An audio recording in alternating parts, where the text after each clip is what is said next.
Okay, got my coffee. I'm ready to talk. Let's chit chat a little. Welcome. I'm Samantha.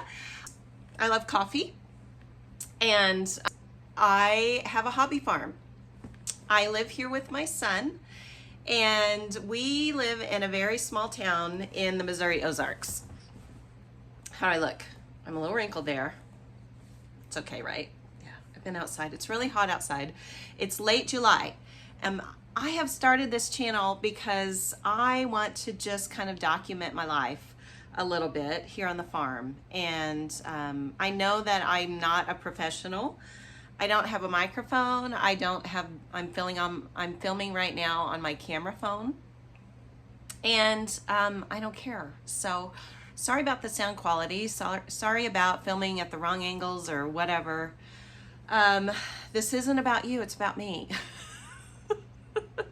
No, I just want to document life and remember things how they were, because I'm trying to create some good memories here for myself and my son, and I want just to create a catalog of what we're doing and what things look like through the years and through the seasons. And so here we are.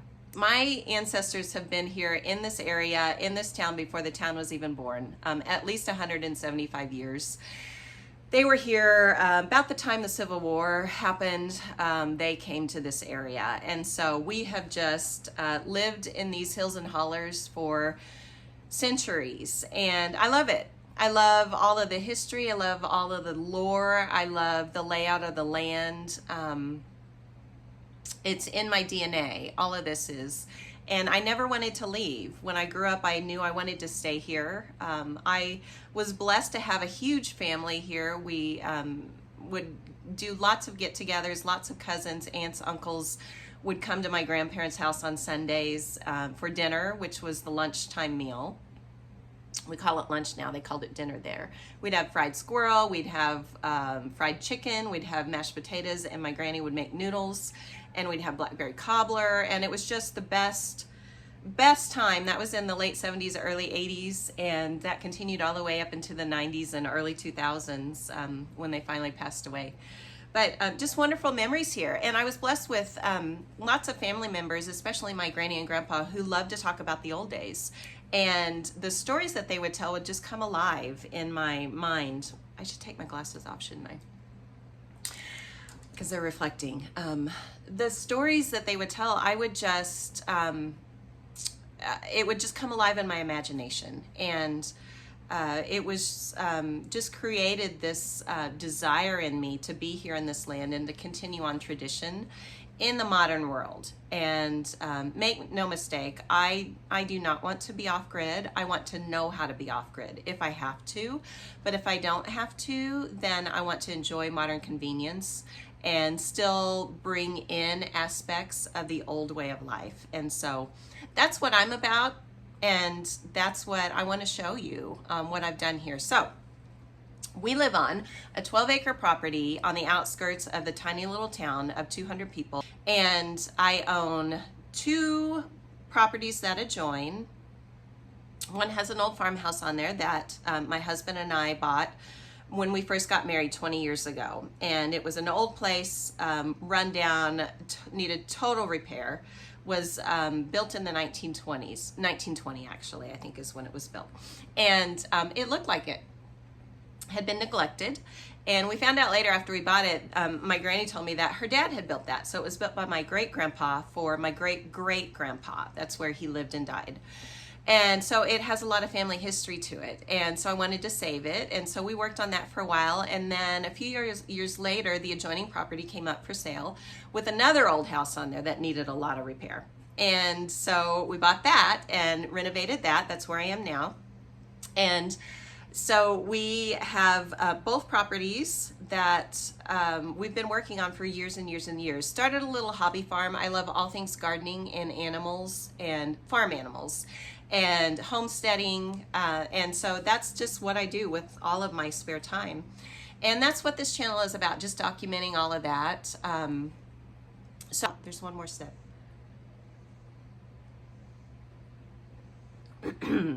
Okay. All right, so several years ago, my husband went through a midlife crisis and spiritual breakdown, basically. And he decided his best life was elsewhere. Totally devastating, but it happened. And life kind of just ground to a halt. And it just smashed my paradigm and shattered my dreams. And I didn't know that I would recover from it. But the Lord swooped in and picked up the pieces and has been slowly and painstakingly piecing them back together into a beautiful mosaic. And so I knew that the Lord wanted me to stay here on this property. He kept telling me to stay in the land of my ancestors and to keep everything as same or similar to what it was, so my son could grow up and have a normal childhood. So that's what I've done for the last 7 years. And it's not been easy. It has not been easy. But I slowly was able to start in doing some of the things that I used to love to do, which is the gardening and the homesteading. There was about a 5-year period where I just let everything go. And it was just a time of healing and grieving and healing and getting my son raised. And then slowly, as time goes on, time does heal wounds.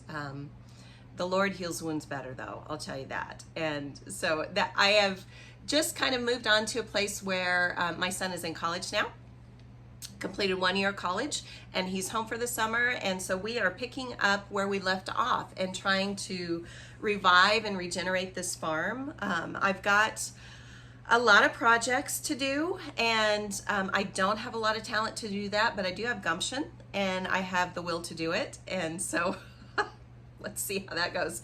I don't do things properly usually, but I do get things done, and so that's a plus. And I just wanted to bring you all along and document that, and just maybe to, I don't know if it will help someone or not, but I want to show that you can still live your dreams even after they've been shattered. There is a way to keep going. And to be quite honest, if you don't keep going, you will not survive it. I don't think you can survive. So I'm following my dreams and building this little homestead and living in the land of my ancestors, and just trying to tie in the past with the future, with the promise of a beautiful future that I believe the Lord has given me. And so welcome to my world. I think that's the end of story time for today. Thanks for joining me. We'll see you soon.